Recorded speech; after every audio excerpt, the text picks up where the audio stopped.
now let's talk about the 4 stages of labor. Yung stages of labor natin, wala siyang specific name each stage. Kasi process yung nangyayari dito.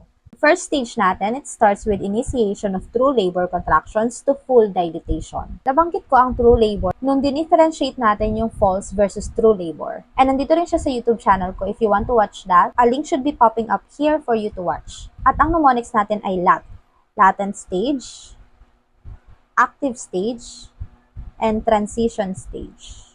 So, ano bang nangyayari sa bawat stages na to? Pag-usapan natin dito. So, yung LAT na tinatawag natin, ito yung progression ng labor natin, but nasa first stage of labor pa lang si mother.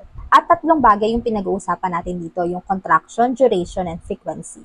Itong ituturo ko sa inyo, this is according to the book of Pilitary. From latent to transition daw, yung contraction is mild, sa active magiging moderate, and sa transition magiging severe. Ganun lang daw yung contraction niya. Sa duration naman daw, sa latent, 20 to 40 seconds. Sa active naman daw, 40 to 60 seconds. At sa transition, 60 to 70 seconds. Pag sinabi nating duration, gaano katagal yung contraction na yun. Sa frequency naman, gaano kadalas. Sa latent stage daw, every 15 to 30 minutes. Sa active stage daw, every 3 to 5 minutes. At sa transition stage, every 2 to 3 minutes. Yung Q, ibig sabihin yan ay every. Actually guys, kailangan nyo rin talaga tong aralin kasi isa to sa mga inaaral for board exam.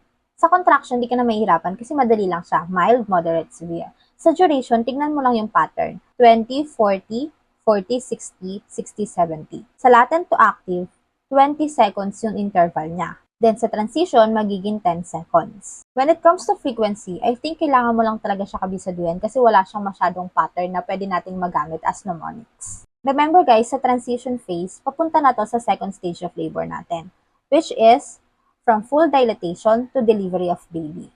Pag sinabi natin full dilatation, ibig sabihin, nasa 10 cm na yung pagka-dilate ng cervix ni mother until sa delivery ng baby. Kaya may baby picture tayo dito.